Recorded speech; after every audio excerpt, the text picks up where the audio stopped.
من سنة واحدة بنفس اللعيبة وعلى نفس ذات الملعب. تفاصيل صغيرة جدا جدا، يمكن هما 2 لعيبة بس ما كانوش موجودين في الملعب من السنة اللي فاتت والسنة دي، إذا كان كهربا أو مروان عطية. لكن هما نفس اللعيبة ونفس الإمكانيات بتاعة اللعيبة اللي كانت موجودة على مدار سنتين. قدر مارسيل كولر يحقق اللقب ال11 للنادي الأهلي على مدار تاريخه بنفس ذات اللعيبة.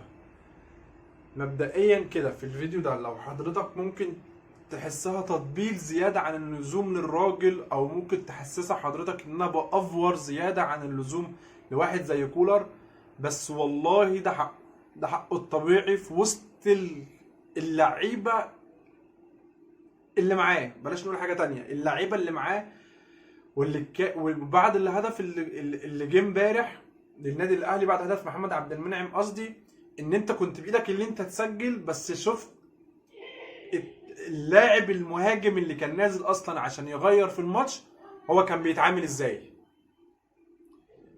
بينا على التفاصيل الاول.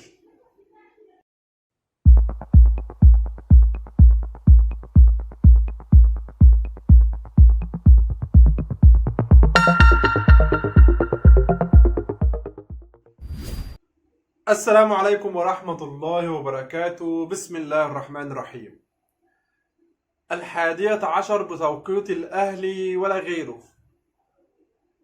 لا جديد يذكر ولكن القديم يعاد.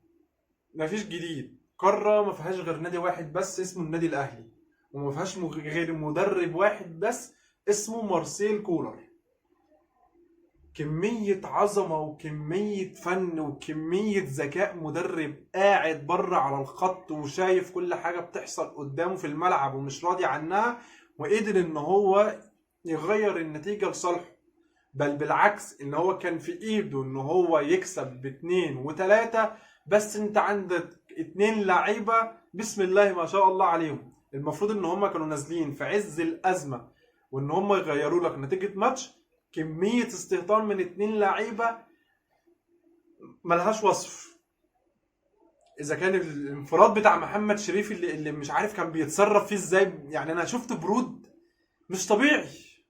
يعني احنا كسبنا وخلاص بنحتفل بالبطولة والرجالة رجعت القاهرة وكل حاجة، بس انت مش ده تصرف لاعب.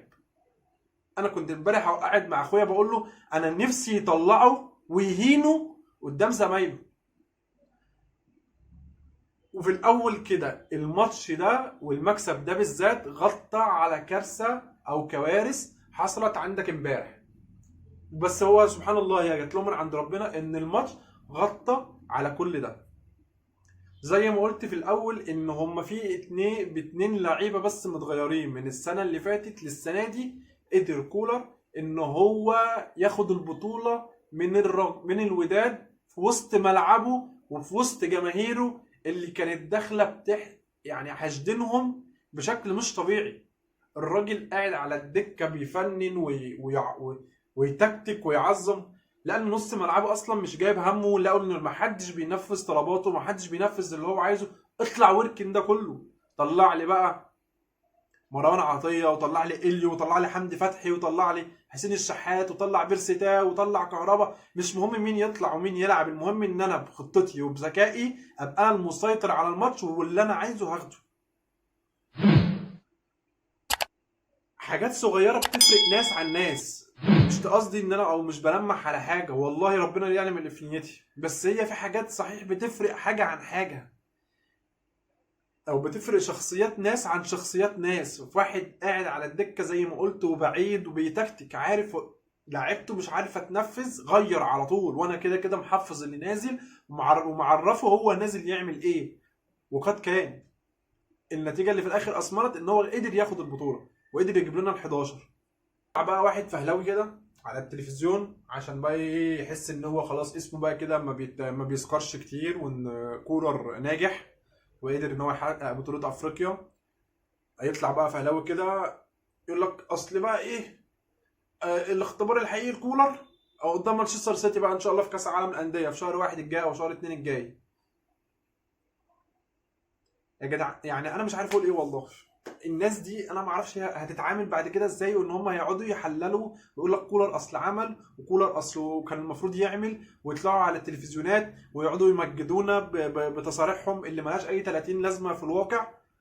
يعني الناس دي هتقعد تحلل الراجل ده ازاي؟ الراجل خلاص يعني خد الثلاثيه الموسم ده ان شاء الله مع الدوري ان شاء الله، هو خلاص كده كده باذن الله احنا حاسمينه يعني ان شاء الله باذن الله. يعني انت هتقعد، الناس دي هتقعد تحلل الراجل ده ازاي؟ يعني هيقعد يقول لك اصل المفروض كان يعمل، والمفروض كان يلعب لي محمد مجدي قفشه رقم 10، اصل قفشه بيجيد اللعب مش عارف ايه، واصل لا يصح ولا يصلح، والتيت والشريط. يعني البطوله كان جاب بطوله وتدارك الموقف من بدايه ماتش سان داونز والخمسه اللي احنا خسرناها، والراجل اتوضح قرر بشكل صح جدا وبشكل صحي جدا، وعرف هو عايز وعرف هو هيتعامل ازاي مع القاره دي. عرف هيتعامل ازاي، عرف ازاي لما يروح بره يلعب بره هيبقى مقفل مش هيفتح على البحر زي ما عمل في ماتش سان داونز الخمسه. عرف ان هو ازاي هيجيب، عايز ياخد اللقطه من الماتش اللي تكسبه ماتش وتكسبه بطوله وخلاص على كده ويقفل عليها. هو ده الذكاء، وهو ده المفروض كان يحصل، وحصل وخدنا البطوله في الاخر بشويه لعيبه اقل ما يقال عنهم، مش كلهم، جزء منهم، اللي هم لازم يتسرحوا دايما، يعني لازم يتسرحوا على طول. اذا كان بقى تقول لي محمد شريف اللي ضيع لي امبارح انفراد داخل لي على حارس المرمى بمنتهى، انا مش فاهم يعني هو ايه اللي في دماغه يخليه يعمل الشكل ده. واحمد عبد القادر اللي خلاص رقص لاعب ودخل على الجون بيرمي نفسه. بالمناسبه الحكم تغاضى عن طرد حسين الشحات اللي احنا كنا خايفينه عملوه للحكم ومش الحكم والكلام ده كله. الحكم فعلا تغاضى عن طرد حسين الشحات في الكره اللي هو كان بيجري وراه حسين الشحات وماسك له التيشيرت من ورا. حسين الشحات كان لازم يطرد، وكان لو في اي حكم تاني ما كانش هيسكت لحسين الشحات. هو كانت قراره تحس ان هو ضعيف وفي كل اشتباك واقف كده بين كل اتنين لعيبه، بس ما يعني انا من وجهه نظري ان مفيش قرار مؤثر ليه غير او ان هو يغير مجرى الماتش سواء بالسلب او بالايجاب عليك. يعني كان تمام معقول.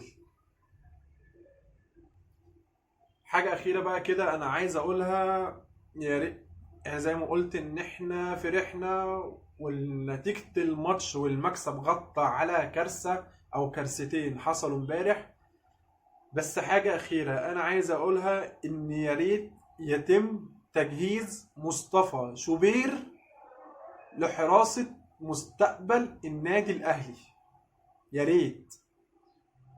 كرة امبارح الهدف بتاع الوداد اتلعب على الشناوي 80 مرة، وال 80 مرة دخل منهم 79 مرة هدف، والمرة اللي ما دخلتش هدف دفاع النادي الأهلي طلع الكرة بره. اتمنى ان يتم تجهيز مصطفى شوبير، يتم تجهيز مصطفى شوبير للسنين الجايه لحراسه مرمى النادي الاهلي.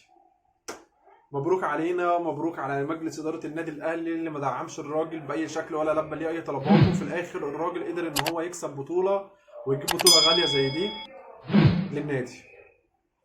ما تنسوش تشتركوا في القناه وتفعلوا زر الجرس، وبس كده. سلام.